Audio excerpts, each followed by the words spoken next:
These are two objects formerly in the Stanley Museum of Art permanent collection that I returned to the Oba of Benin on July 15th of last year. And so what we're looking at here is a brass plaque representing a warrior from the Benin Kingdom.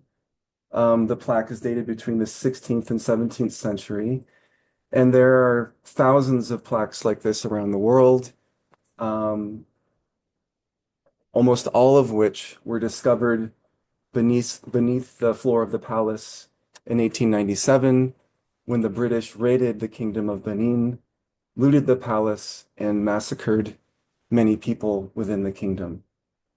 The object that you see on the right is a carved wooden representation of a hen with a large protuberance on the back, on top of which most likely was placed a carved ivory tusk with motifs and narrative compositions about the importance of the Benin Kingdom.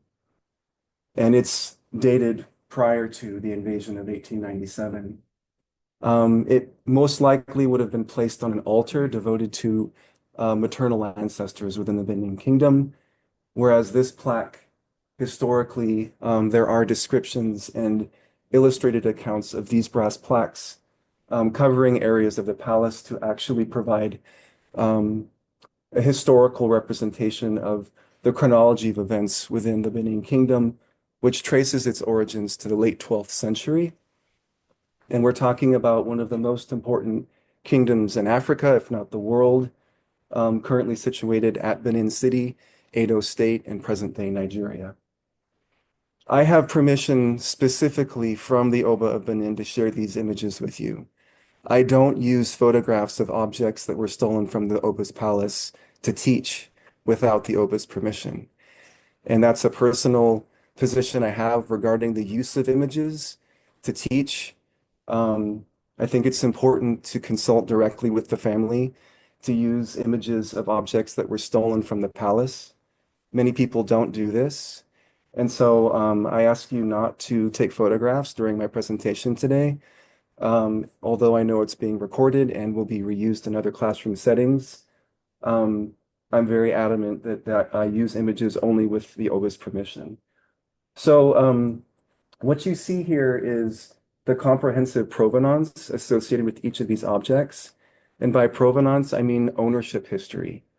So beginning here with the collection of the Oba of Benin, British raid of Benin 1897 for both of these objects, all the way up to the restitution of these objects last July. Two of the key figures within this chain of ownership for these objects involve a trading corporation based in Hamburg and also Lagos, Nigeria, Heinrich Bey, and also the British trader of Ethnographica, William Downing Webster, based in London, that was largely responsible for the sale of many of the objects looted during the siege of 1897. They eventually wound up at Iowa when Max Stanley bought this object here from a New York dealer, Mamadou Koita, in 1978. And then when Max Stanley passed away, he left his African art collection to the museum. And after the museum proceeded with a large amount of provenance research that I'll discuss briefly, led to its deaccession and return to the Oba of Benin. This particular object was purchased in 2001 from a dealer based in New York. So it was a much more recent acquisition by a previous curator that's no longer at the museum in Iowa City. So I bring this to your attention because it's exceptional in terms of its depth of data, reaching all the way back to these key agents, a trading corporation and an art dealer, all the way up to the collector and curator in Iowa City. This is unusual to have this depth of provenance information for historical African objects. So just to give you a visual context for the siege itself and also a historical context. So we're We're talking about a moment when the British colonial forces had established a protectorate in current-day Nigeria, with specific interest in natural resources, namely oil.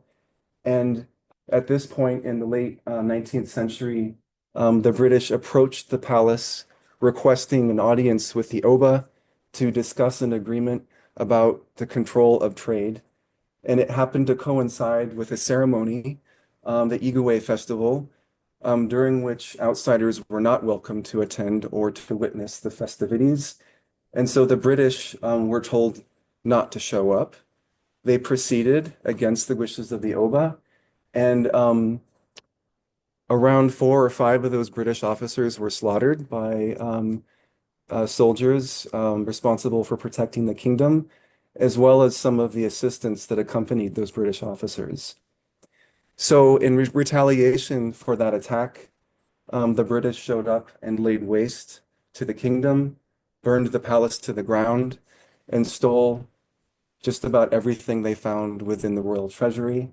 And you can see some of those colonial agents here surrounded by many of these thousands of objects made of ivory, wood, brass, leather, and so on.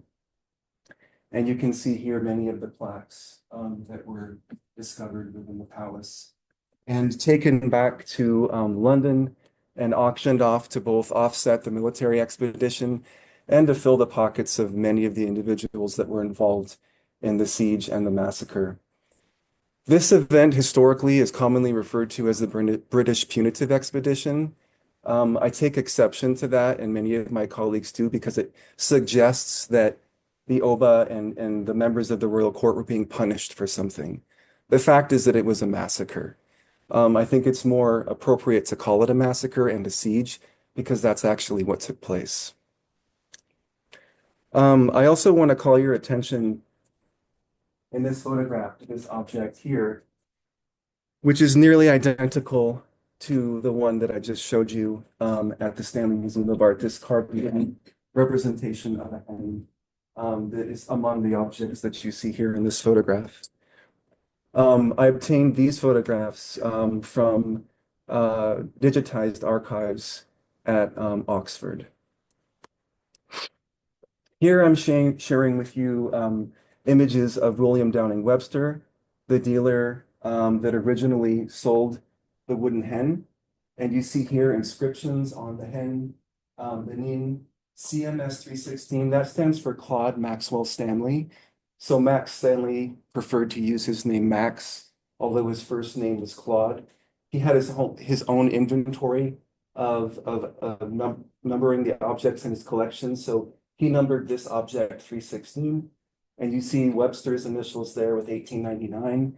He also signed and documented his inventory, and that is consistent with all of the other objects that he sold to many individuals and museums following the Siege of Benin in 1897.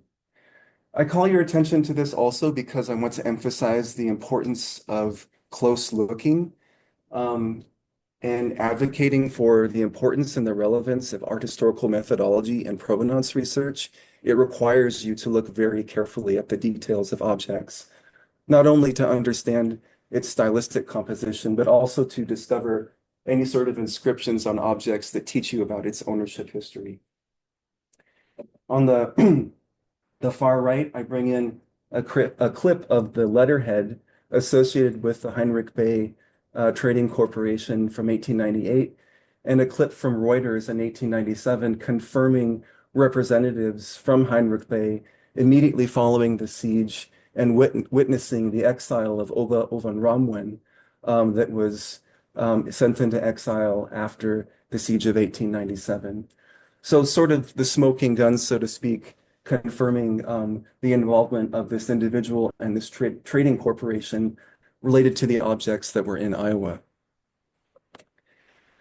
Here, I also bring in the fact that these objects were widely published immediately after the siege of 1897. This is a screenshot of hand-painted images for antique works of art from Benin City, or from Benin, collected by Lieutenant General Pitt Rivers, published in 1900. the same object in Iowa City. And then also, just within the last couple of months, as I continue to see efforts towards restitution globally, and specifically in Berlin and throughout Germany, which has some of the largest collections of objects from Benin in the world, um, I discovered an early 20th century photograph of the same object in Iowa on exhibit at the Linden Museum in Stuttgart, among many others on display in the early 20th century in Germany, after I had already returned the plaque to the Oba in July of last year. So as efforts towards provenance research continue and to unfold, there is a lot more material online to show the complex history behind these objects in the collection. I want to share two very important sources for my own research and my own position on how I've handled restitution in response to these two publications by my colleague at the Stanley Museum of Art, Dr. Peju Layiwola. She's the Mellon Curatorial Fellow at the Stanley Museum of Art, thanks to a grant that my director and I received from the Mellon Foundation that supports 2 years exclusively devoted to provenance research at the Stanley Museum of Art on our African collection. She published this book around 2010, specifically addressing the importance of art and restitution for objects looted from the Benin Kingdom. Peju herself is a member of the royal family, and within this book, she included a foreword from the previous Oba, her grandfather. The importance of this book also lies in the fact that it includes copies of claims for the return of objects throughout museums in the world, which at this point, there was not much agreement or positive response to those claims, and many of those official requests are included in her book. Also, Dan Hicks, some of you may have read his book. The most important argument for me as a curator of objects like this in America, he convinced me that the educational value of these objects within a museum is incommensurate with their value as objects associated with deep trauma for people even today within Benin City because of their association with the siege and massacre of 1897. So I no longer exhibit or use images of these objects to teach without consultation with the royal family. So he needed to use images of these objects to make this argument, but it was successful in demonstrating to me that it's just not worth it. Because the fact is, the people that have these objects in museums around the world, rarely are any of them actually consulting with the royal family in order to teach with the objects. So stepping back a little bit, I want to talk a little about the politics surrounding the handling of these objects globally and the competing interests both within Nigeria and among museums in America and Europe. In May of 2021, the Oba's Palace issued an official statement calling out a specific entity referred to as the Legacy Restoration Trust, essentially as a group of imposters and fraudsters that were attempting to claim these objects and use them for purposes completely separate from the interests of the court. So within Nigeria itself, there are a lot of competing claims from third parties such as this, called out by the Oba, as well as the federal government, and also institutions here in the US. In March of 2023, the previous president in Nigeria, President Buhari, definitively recognized the fact that the Oba is the rightful owner of these objects, which to a large extent calmed the tension among competing interests for these objects and conflicting arguments about where they should return to. So in section A, and B, President Buhari specifically claims that the ownership of the artifacts looted from the palace of the Oba and other parts of the Benin Kingdom be and is vested in the Oba.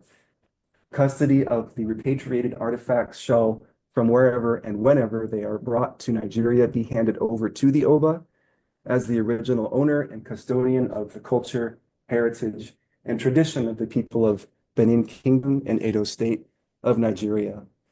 So this federal statement put to rest a lot of the competing claims surrounding where these objects should go, and led to a windfall of cooperation among some museums in terms of knowing how to proceed with these very problematic objects. Nevertheless, within America, there are groups that are entirely opposed to returning these objects to Nigeria.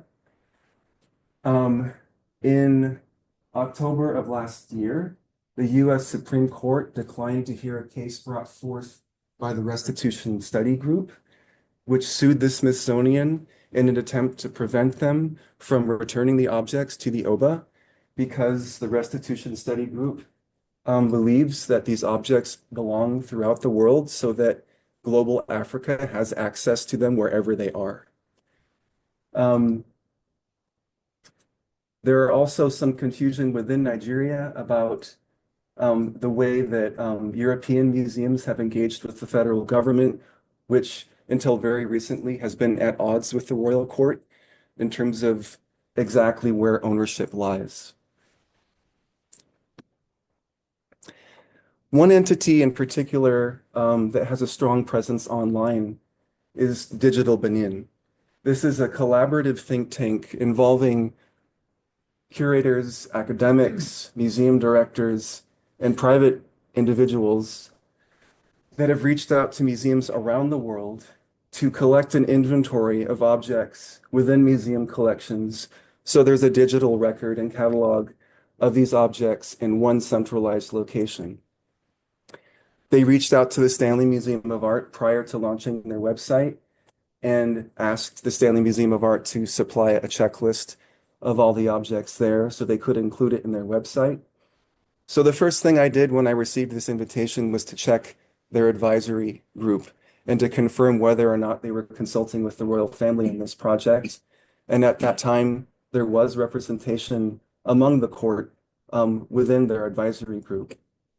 After supplying them with this checklist of what at that time was 6 objects, 2 of which have been returned to the Oba, I followed up and inquired about the relationship between members of Digital Benin and the court, and they denied that there was any partnership at all.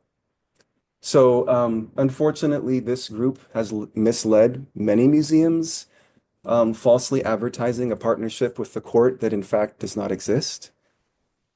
Since this time, I have formed a very close relationship with members of the court, and namely Prince Agatise Erediawa, who's the brother of the Oba, and my right-hand man for my entire project of restitution. I've talked to him about this, and the court, according to Prince Agatise, isn't necessarily upset about this sort of false representation and has not requested that I retract or withdraw the material that I have provided to this group. But it's important to know that this is one among others that have no direct involvement with the royal family itself. So I'm just giving you sort of an umbrella of conflicting claims among separate entities, whether federal, private, or legal in the US, showing you the complexity of the claims that surround the handling of these objects. Within Benin City itself, one of the most important institutions and the most powerful institutions is the Museum of West African Art, formerly known as the Edo Museum of West African Art, that until very recently has been under construction. There was a soft opening in November of last year. This project was initiated by the former governor of Edo State, Mr. Obaseki, who misappropriated funds provided by European museums, which he used to destroy a hospital in central Benin City in order to create this museum without any support from the local community. And it caused quite an enormous fallout. Immediately after the soft opening in November, there was an enormous protest, oops, led by Mr. Culture, who has called out the fact that the former governor now is no longer in office, misappropriated an enormous amount of funds to create this hospital as a private enterprise. He also used public land to actually take on this project. So a lot of unhappiness among members of the local community that are supportive of the Oba.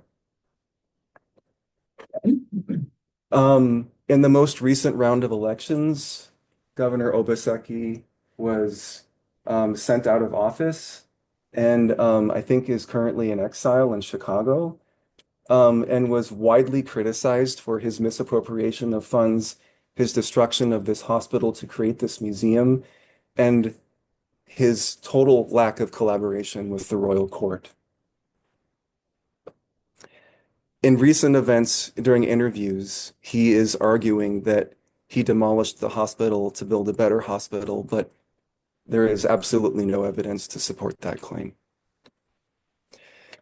More recently, members of the advisory group supporting MOA, which again has no direct collaboration with the royal family, one of their lead advisors and a very esteemed scholar here in the US, Chika Okeke Agulu, professor of art and archaeology at Princeton University, absolutely brilliant scholar of African art history and museums generally, delivered the keynote lecture, Restitution in the Post-Colonial Museum, laying out the vision and the plan for this museum, and also knowing that this lecture would be published in a forthcoming issue of African Studies Review. Within that lecture, Professor Agulu made it clear that this museum would no longer be a repository for restituted Benin bronzes, specifically because of the claim by Buhari in 2023, recognizing the Oba as the rightful ruler. However, since that time, a new governor of Edo State has been elected and is turning this museum back into a hospital. So it's never a dull moment. Things are changing in real time. The allegiances are incredibly complex and dynamic. And now this entire space that was once devoted to a hospital has been devoted to a museum that's going back to a hospital. So my point is just to share with you the level of complexity surrounding the handling of these objects among politicians that have allegiances with the Oba and in other cases are entirely at odds with the royal court. I also want to share with you the backstory for the handling of the objects in Iowa.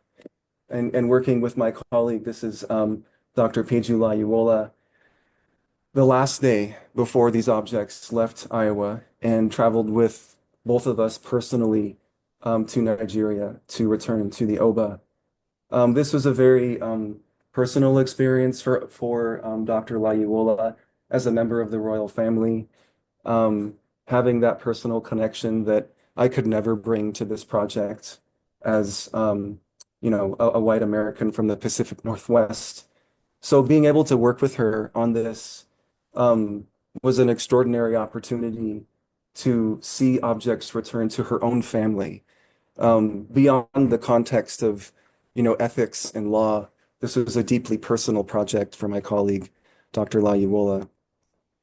She did a great job of taking snapshots of various moments throughout this project, which was largely facilitated by the royal family itself, in an extraordinary gesture of kindness and recognizing that this kind of restitution in returning it directly to the royal family was reciprocated by facilitating travel. Once we arrived to Lagos, the Oba himself provided a private jet for me and my colleague, Dr. Layuola, to bring the objects to Benin City, where we were received with great ceremony and fanfare. He also facilitated every level of administrative logistical planning regarding my visa and going through customs with these objects. Um, you can see here the suitcase that held the wooden hen, and then also another suitcase for the plaque that I kept with me physically the entire time on the plane. Um, so I was also the courier, essentially, for this project, as well as the curator leading the decision to return these objects to the Oba. Excuse me. So here I'm sharing just a couple snapshots of the ceremony itself on July 15th. Um, there was a packed house with full representation among community members and the media in Benin City. Um, I'd like to call attention to the fact, just the enormous and overwhelming sense of joy that pervaded the entire experience among people, and also the fact that in a very unsolicited manner, following the return of these objects to the Oba himself, he willingly talked about the power of this collection to serve as an ambassador to represent the Benin Kingdom. And so I think there are a lot of ill-informed assumptions about where these objects may go once they return to the Oba's palace, and maybe we'll never see them again. Um, the Oba is also interested in thinking about these objects around the world.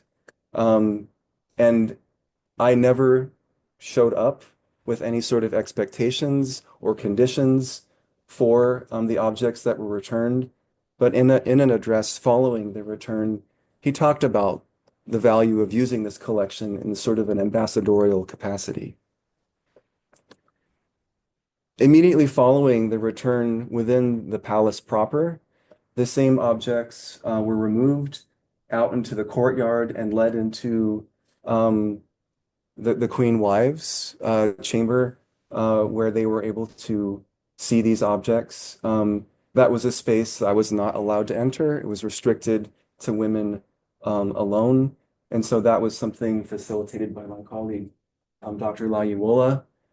And this is Prince Agatise Aradiawa, who again was absolutely essential for organizing and planning everything that took place after the Stanley Museum of Art deaccessioned the objects. This photograph of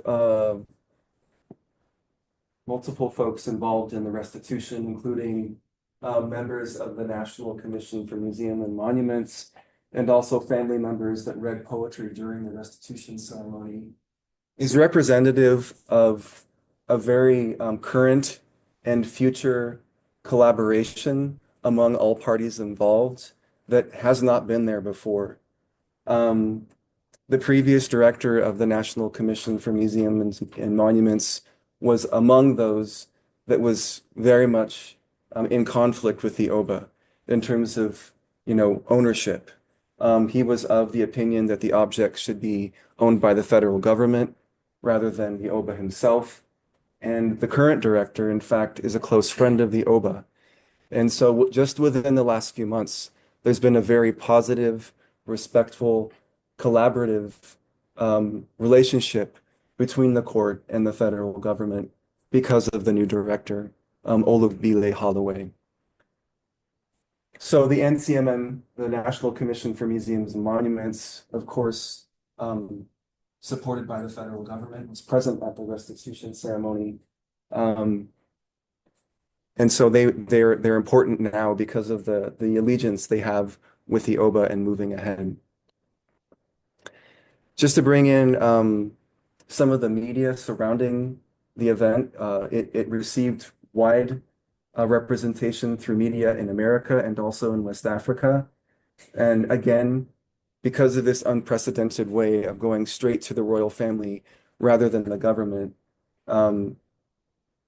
it got a lot of attention for that very reason. I also want to point out the fact that other museums in America, such as RISD, the Rhode Island School of Design, had returned objects to Nigeria prior to what we did last July, but they chose to work with the government rather than the royal family.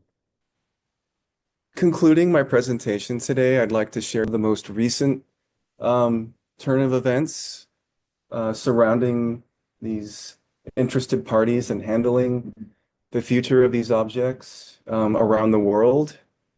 Um, the NCMM has its own Instagram page, and so I'll say that a lot of the information that I receive, the most current information, is not through, official news stations or whatnot, but it's things like Instagram or Facebook or whatnot, which the federal government uses um, to make posts about of official activities. So the most recent of which is this new formal agreement between the NCMM and the Oba of Benin, which, according to the agreement, which has not been yet released to the public, there is an understanding that the federal government will provide the infrastructural support to handle the hundreds of objects that are in fact being returned to the Oba from museums around the world so that they can be properly stored and treated with conservation, and in some cases exhibited with the Oba's permission.